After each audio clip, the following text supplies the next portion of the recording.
మాకెప్పుడు retirement బెనిఫిట్స్పై ఉద్యోగుల్లో tension. ఈ ఏడాది 9,719 మంది ఉద్యోగ విరమణ. ఇప్పటికే రిటైర్ అయిన వారికి ప్రభుత్వ బకాయిలు 6,000 కోట్లు. సకాలంలో అందని గ్రాట్యుటీ, కమ్యుటేషన్ పెన్షన్లు. దశలవారీ చెల్లింపులకే సర్కారు మొగ్గు. రాష్ట్రంలో ప్రస్తుత ఆర్థిక సంవత్సరంలో 9,719 మంది ఉద్యోగులు ప్రభుత్వ ఉద్యోగం నుంచి విరమణ పొందుతున్నారు. గతంలో రిటైర్డ్ అయిన ఉద్యోగులకు సంబంధించిన రిటైర్మెంట్ బెనిఫిట్లు ఇప్పటికే సుమారు 6,000 కోట్లు ప్రభుత్వం వద్ద పెండింగ్లో ఉన్నాయి.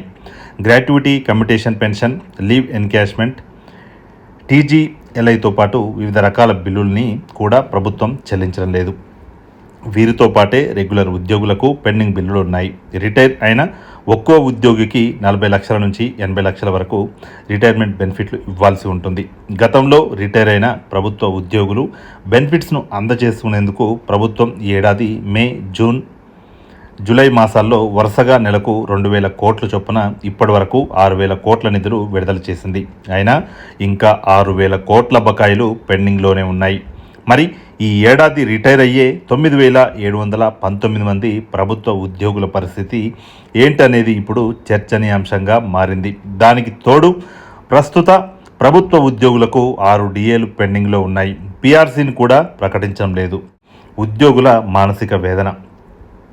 రాష్ట్రంలో 30 ఏళ్లు పైగా ప్రజలకు వివిధ రకాలుగా సేవ చేసిన ఉద్యోగులు ఉద్యోగ విరమణ పొందితే సకాలంలో gratuity, commutation pension, leave encashment అందడం లేదు. దీంతో రిటైర్డ్ ఉద్యోగులు మానసిక వేదనకు గురవుతున్నారు. సొంతింటికి కోసం, పిల్లల పెళ్లిళ్ల కోసం, లేదంటే పిల్లల ఉన్నత చదువుల కోసం, ఆరోగ్యం, ఇలా ఎన్నో అవసరాలుంటాయి. కానీ ప్రభుత్వం సొమ్మును సకాలంలో ఇవ్వడం లేదు. దీంతో ప్రభుత్వ తీరుపై వారు తీవ్ర అసంతృప్తితో ఉన్నారు.